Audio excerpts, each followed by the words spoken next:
नमो भगवते तस्मै कृष्णायाद्भुतकर्मणे रूपनाम विवेदेन जगत्कीर्ति यूयतः सच्चिदानन्दरूपाय विश्वोत्पत्त्यादिहेतवे तापत्रे विनाशाय श्रीकृष्णाय वयं नुमः।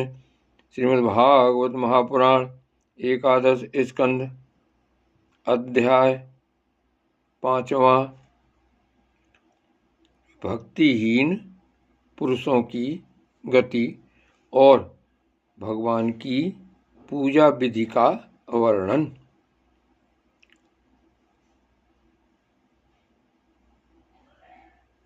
राजा निवि ने पूछा, योगीश्वरों, आप लोग तो श्रेष्ठ आत्मज्ञानी और भगवान के परम भक्त हैं।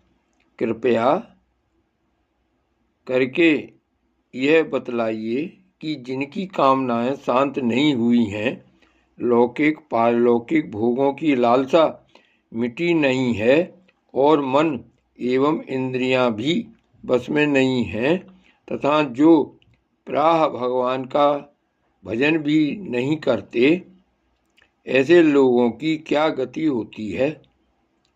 अब 8वें योगीश्वर चमस जी ने कहा, राजन, विराट पुरुष के मुख से सत प्रधान ब्राह्मण, भुजाओं से सत रज प्रधान क्षत्रिय, जांघों से रज तम प्रधान वैश्य और चरणों से तमह प्रधान शूद्र की उत्पत्ति हुई है।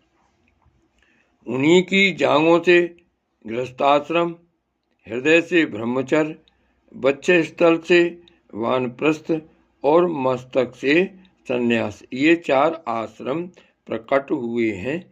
इन चारों वर्णों और आश्रमों के जन्मदाता स्वयं भगवान ही हैं। वही इनके स्वामी, नियंता और आत्मा भी हैं।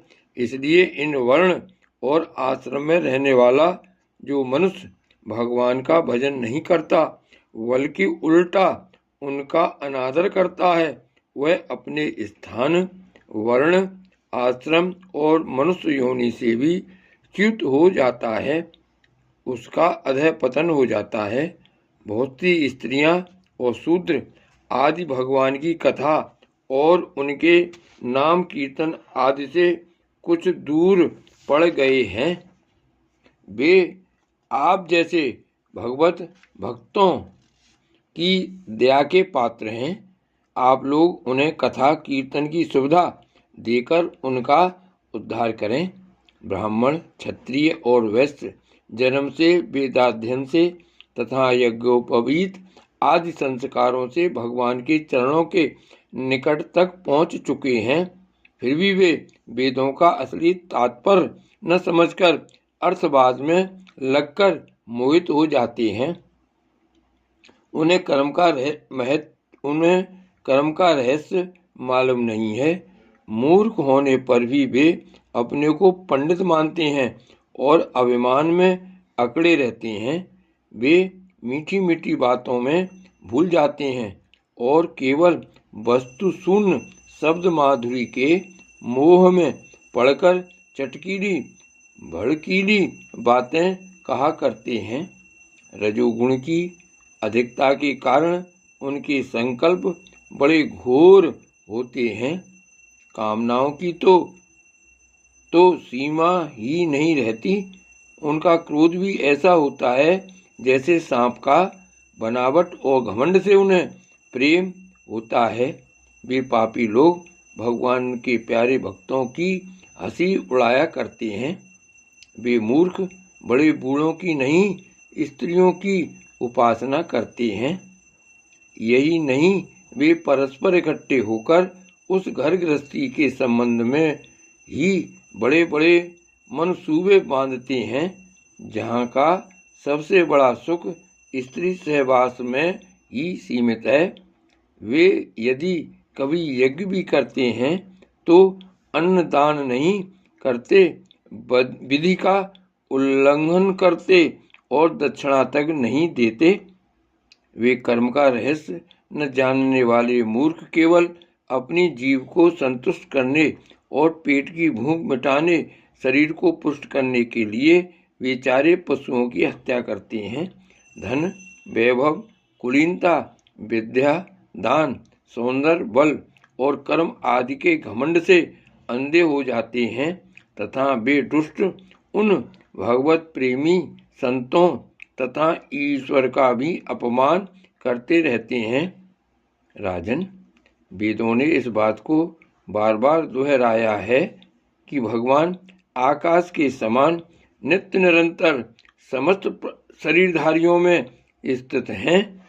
वे ही अपने आत्मा और प्रियतम हैं, परंतु वे मूर्ख इस वेदवाणी को तो सुनते ही नहीं और केवल बड़े बड़े मनोरथों की बात आपस में कहते सुनते रहते हैं।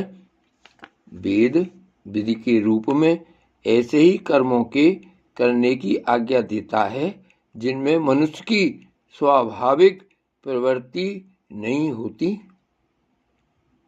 संसार में देखा जाता है कि मैथुन, मांस और मद्य की और प्राणी की स्वाभाविक प्रवृत्ति हो जाती है, तब उसे उसमें प्रवृत्त करने के लिए विधान तो हो ही नहीं सकता। ऐसी स्थिति में विवाह यज्ञ और सौत्रामणि यज्ञ के द्वारा ही तो उनके सेवन की व्यवस्था दी गई है। उसका अर्थ है लोगों की उस सकल प्रवृत्ति का नियंत्रण, उनका मर्यादा में स्थापन। वास्तव में उनकी ओर से लोगों को हटाना ही श्रुति को अभीष्ट है। धन का एकमात्र फल है धर्म, क्योंकि धर्म से ही परम तत्व का ज्ञान और उसकी निष्ठा अपरोक्ष अनुभूति सिद्ध होती है और निष्ठा में ही परम शांति है।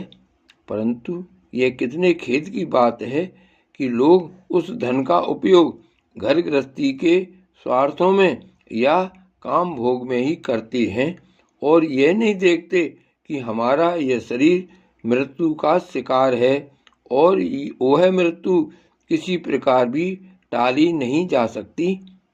सौत्रामणि यज्ञ में भी सुरा को सूंघने का ही विधान है, पीने का नहीं।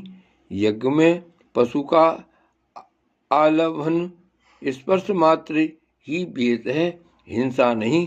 इसी प्रकार अपनी धर्मपत्नी के साथ मैथुन की आज्ञा भी विषय भोग के लिए नहीं, धार्मिक परंपरा की रक्षा के निमित्त संतान उत्पन्न करने के लिए ही दी गई है। परंतु जो लोग अर्थवाद के वचनों में फंसे हैं, विषयी हैं, वे अपने इस विशुद्ध धर्म को जानते ही नहीं। जो इस विशुद्ध धर्म को नहीं जानते वे घमंडी वास्तव में तो दुष्ट हैं, परंतु समझते हैं अपने को श्रेष्ठ। वे धोखे में पड़े हुए लोग पशुओं की हिंसा करते हैं और मरने के बाद वे पशु ही उन मारने वालों को खाते हैं। यह शरीर मृतक शरीर है, इसके संबंधी भी इसके साथ ही छूट जाते हैं। जो लोग इस शरीर से तो प्रेम की गांठ बांध लेते हैं और दूसरे शरीरों में रहने वाले अपने ही आत्मा एवं सर्वशक्तिमान भगवान से द्वेष करते हैं, उन मूर्खों का अधः पतन निश्चित है। जिन लोगों ने आत्मज्ञान संपादन करके केवल मोक्ष नहीं प्राप्त किया है और जो पूरे पूरे मूल भी नहीं हैं, वे अधूरे न इधर के हैं और न उधर के। वे अर्थ, धर्म, काम इन तीनों पुरुषार्थों में फंसे रहते हैं। एक क्षण के लिए भी उन्हें शांति नहीं मिलती। वे अपने हाथों अपने पैरों में कुल्हाड़ी मार रहे हैं। ऐसे ही लोगों को आत्मघाती कहते हैं। अज्ञान को ही ज्ञान मानने वाले इन आत्मघातियों को कभी शांति नहीं मिलती। इनके कर्मों की परंपरा कभी शांत नहीं होती। काल भगवान सदा सर्वदा इनके मनोरथों पर पानी फेरते रहते हैं। इनके हृदय की जलन विषाद कभी मिटने का नहीं। राजन, जो लोग अंतर्यामी भगवान श्री कृष्ण से विमुख हैं, वे अत्यंत परिश्रम करके गृह, पुत्र, मित्र और धन संपत्ति इकट्ठी करते हैं, परंतु उन्हें अंत में सब कुछ छोड़ देना पड़ता है और न चाहने पर भी विवश होकर घोर नरक में जाना पड़ता है। भगवान का भजन न करने वाले विषयी पुरुषों की यही गति होती है। जय श्री कृष्ण।